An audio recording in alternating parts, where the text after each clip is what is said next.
समय की बात है जब एक गांव में डाकुओं का बड़ा आतंक था। उन डाकुओं का सरदार था कालिया डाकू। कालिया डाकू के नाम से गांव का बच्चा बच्चा कांपता था। गांव में जैसे ही शाम होती सब लोग अपने अपने घर में छुप जाते। एक दिन की बात है जब मंगू खेतों पर काम कर रहा था कि तभी मोहन उसे बोला, अरे भैया, अभी तक यहाँ क्या कर रहे हो? देख नहीं रहे शाम हो गई है। हाँ बस मैं अभी यहाँ से निकल ही रहा था। हाँ भैया जल्दी चलो, वरना कहीं कालिया डाकू अपने आदमियों को लेकर आ ना जाए। है भैया, बस जा ही रहा हूँ। मंगू अपने खेतों का काम निपटा ही रहा होता है कि तभी वहाँ उसे ढूंढते ढूंढते उसकी बेटी लीला आ जाती है। मंगू उसे वहाँ देख बड़ा परेशान हो जाता है। अरे लीला बेटी, तू यहाँ क्या कर रही है?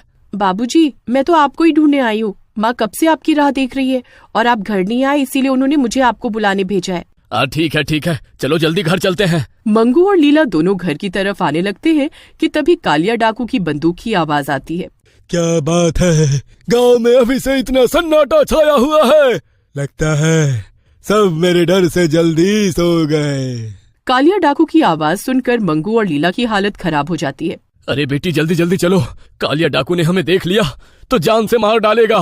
मंगू इतना बोलता ही है कि तभी पीछे से आवाज आती है। मंगू और लीला पीछे मुड़कर देखते हैं तो पीछे कालिया डाकू होता है और उसके हाथ में लंबी सी बंदूक होती है। कालिया डाकू की नजरों से आज तक कोई बचा है जो तुम बचोगे? सरदार हमें जाने दो, छोड़ दो हमको। अरे अरे अरे अरे, इतना डर किस बात का है भाई? मैंने अभी कहा तुमको कुछ कहा। कालिया डाकू बात तो मंगू से कर रहा होता है पर उसकी नजर लीला के ऊपर होती है। वो लीला की खूबसूरती सर से पांव तक देख रहा होता है। ए लड़की, नाम क्या है तुम्हारा? ये मेरी बेटी है, इसे जाने दो सरदार। अरे ओ, मैं तुझसे नहीं इस सुंदरी से बात कर रहा हूँ। दूर हटो मुझसे, समझे? अच्छा जी, इतना गुस्सा? आज तक किसी ने इतनी हिम्मत नहीं की जो मुझे ऐसे बोल सके। तुझे तो मैं अभी बताता हूँ। और उसे अपने साथ ले जाने लगता है। बेचारा लीला का बाप हाथ पैर जोड़ता रह जाता है और रोने लगता है, पर कालिया डाकू उसकी एक नहीं सुनता। इधर लीला खुद को छुड़ाने की खूब कोशिश करती है पर कालिया डाकू को उस पर भी तरस नहीं आता। मुझे जाने दो, मुझे मेरे बाबूजी के पास जाने दो। मुझसे गलती हो गई, मैं ऐसे नहीं बोलूंगी अब, मुझे माफ कर दो। मुझे तू एक नजर में भाग गई थी और अब मैं तुझसे ब्याह रचाऊंगा। नहीं, कभी नहीं, ऐसा कभी नहीं हो सकता। कालिया डाकू उसे अपने ठिकाने पर ले जाता है और उसे एक कमरे में बंद कर देता है। उसके बाद वो पंडित को बुलाकर उसे जबरदस्ती शादी की तैयारी करता है। लीला को जब कुछ समझ नहीं आ रहा होता तो वो कालिया डाकू की बंदूक उठाती है और उसके सर पर रखकर गोली चला देती है। कालिया डाकू उसी वक्त मर जाता है। आज इससे सबको छुटकारा मिल ही गया, मार डाला मैंने इसे। लीला वहाँ से फटाफट भाग जाती है। लीला जैसे ही अपने घर पहुँचती है तो उसके पिता और उसकी माँ उसे देखकर बड़े खुश होते हैं। मेरी बच्ची तू आ गई, मुझे यकीन नहीं हो रहा। आखिर तो उस कालिया डाकू के चंगुल से कैसे बचकर भागी? हाँ बेटी, आखिर तू कैसे बचकर आई? मैंने उसी की बंदूक से उसे मार डाला। ये बात सुनकर लीला की माँ और बाबूजी दंग रह जाते हैं, पर वो खुश भी होते हैं कि आखिरकार उनके गांव को कालिया डाकू से छुटकारा मिल गया। वो ये बात किसी को नहीं बताते कि कालिया डाकू को लीला ने मारा है। पर जब गांव वालों को कालिया की लाश मिलती है तो वो खुशी से झूम उठते हैं। उस दिन के बाद सब गांव वाले सुकून की जिंदगी जीने लगते हैं और उनको किसी का डर नहीं रहता। सब बहुत अच्छा चल रहा होता है, पर अचानक एक रात किशन लाल को रात के वक्त घोड़े पर सवार एक भूत दिखता है जिसके हाथ में बंदूक होती है। वो भूत किशन लाल के सामने आकर खड़ा हो जाता है। अब किशन लाल की हालत एकदम खराब हो चुकी होती है। भूत, अरे हमारे गांव में भूत, भागो! अरे मुझे जाने दो, मैंने तुम्हारा क्या बिगाड़ा है? कहाँ है वो लड़की जिसने मुझे मारा है? कहाँ है वो? अरे कौन सी लड़की? किसकी बात कर रहे हो? वही जो बहुत सुंदर है। मुझे वो लड़की चाहिए, वरना मैं सबको मार डालूंगा। अरे पर तुम हो कौन? डाकू, कालिया डाकू हूँ मैं। वापस आ गया हूँ अपनी मौत का बदला और उस लड़की को अपने साथ ले जाने।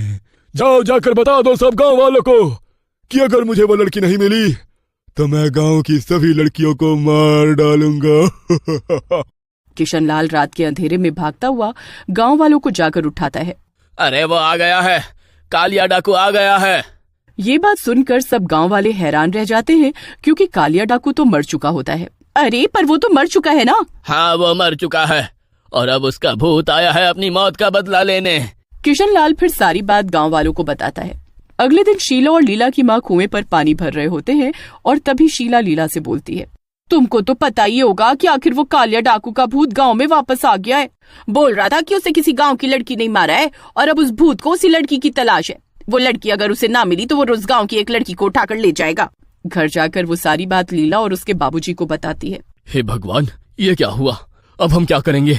अगर गांव वालों को पता चल गया कि उस कालिया डाकू को मैंने मारा है तो वो मुझे उसके भूत के हवाले कर देंगे। मुझे उसके पास नहीं जाना माँ, मुझे बचा लो। अरे तू चिंता मत कर, तू घर में रहना और बिल्कुल भी बाहर मत निकलना, समझी? उस भूतिया डाकू को कुछ पता नहीं चलेगा। अब लीला घर से निकलना एकदम बंद कर देती है और रात को कालिया डाकू का भूत गांव में रह रही कविता नाम की लड़की को उठा लेता है। अरे बचाओ मुझे, अरे कोई मुझे इस भूत से बचाओ। कोई नहीं बचाएगा तुझे। अगर बचाना है तो उस लड़की को मेरे पास लेकर आना होगा। अब रोज रात को उस डाकू का भूत गांव की एक लड़की को उठाकर ले जाने लगता है। बेचारे माँ बाप अपनी आंखों के सामने अपनी बच्चियों को जाते देख रहे होते हैं पर कुछ कर नहीं पा रहे होते। अरे आखिर है कौन वो लड़की जो हमारी गांव में रहती है और उसने उस डाकू को मारा? अगर वो लड़की उस भूत को नहीं मिली तो वो तो गांव की सभी लड़कियों को ले जाएगा। हमें जल्दी उस लड़की को ढूंढना होगा। एक काम करते हैं, हम गांव की सभी लड़कियों को आज रात इसी पेड़ के पास आने को बोलते हैं। जब आज रात को डाकू का भूत आएगा तो खुद पहचान लेगा। ये सब बात वहीं खड़ी लीला की माँ सुन रही होती है और वो जल्दी से घर जाकर ये बात लीला और उसके बाबूजी को बताती है। लीला ये सुनकर घबरा जाती है। अब रात हो जाती है और सभी लड़कियां पेड़ के पास आकर खड़ी हो जाती हैं, पर लीला वहां नहीं आती। वो घर पर ही छुपी हुई होती है। रात को जब उस कालिया डाकू का भूत आता है तो सब लड़कियां घबरा कर कांपने लगती हैं। अरे वाह, आज तो लगता है सभी गांव की लड़कियां आई हुई हैं। मजा आ गया। हाँ, हमने आज गांव की सभी लड़कियों को बुला लिया है। जिस लड़की की तुमको तलाश है वो इसी में कोई है। बताओ कौन है वो? आखिर हमें भी जानना है और उसे तुम ले जाओ अपने साथ। बस बाकी सबको छोड़ दो। ये तो तुम सबने बहुत अच्छा किया। कहाँ है वो लड़की? कहाँ है? वो भूत सब लड़कियों को ध्यान से देखता है पर उसमें लीला तो होती ही नहीं है और वो गुस्से से लाल हो जाता है। वो लड़की नहीं है यहाँ। कहाँ छुपाया है उसको तुम सबने? अरे हम तो सभी लड़कियों को लेकर आए हैं, हम ऐसा क्यों करेंगे? आखिर कौन है वो लड़की जो आज यहाँ नहीं आई? लीला नहीं है यहाँ और मैंने उसे बहुत दिनों से नहीं देखा। हाँ सही कहती हो, मैंने भी कब से उसे नहीं देखा। पहले तो रोज नहर पर आती थी। अब पिंकी और शीतल लीला का नाम ले देते हैं और गांव वाले तुरंत लीला के घर जाते हैं। वो लीला को बाहर आने को बोलते हैं पर वो जाने से इनकार कर देती है और रोने लगती है। मुझे बचा लो माँ, मत करो उसके हवाले। मेरी बेटी को मत लेकर जाओ। वो डाकू इसे उठाकर ले गया था और इससे जबरदस्ती शादी कर रहा था, इसलिए इसने उसे मार डाला। इस लड़की ने खुद को बचाने के लिए उसे मारा, पर अगर हमने इसे उस भूत के हवाले नहीं किया तो वो गांव की सभी लड़कियों को अपने साथ ले जाएगा। ये सुनकर लीला को बाकी लड़कियों के लिए बहुत बुरा लगता है और वो खुद ही उस भूत के पास चल देती है। उसके माँ बाप उसे बहुत रोकते हैं पर वो किसी की नहीं सुनती। जब वो उस भूतिया डाकू के सामने पहुंचती है तो उसकी खुशी का ठिकाना नहीं होता। मिल गई, आखिरकार मुझे ये मिल ही गई। अब मैं इससे शादी करूंगा। पर उसके लिए तो मेरी जरूरत होगी ना। चलो मैं तुम्हारी अभी शादी करवाता हूँ। भूतिया डाकू इस बात पर राजी हो जाता है पर पंडित सब गांव वालों के सामने लीला की शादी उस भूत से करवाने लगता है। भूत बड़ा ही खुश होता है पर उसे इस बात का जरा भी अंदाजा नहीं होता कि उसके साथ क्या होने वाला है।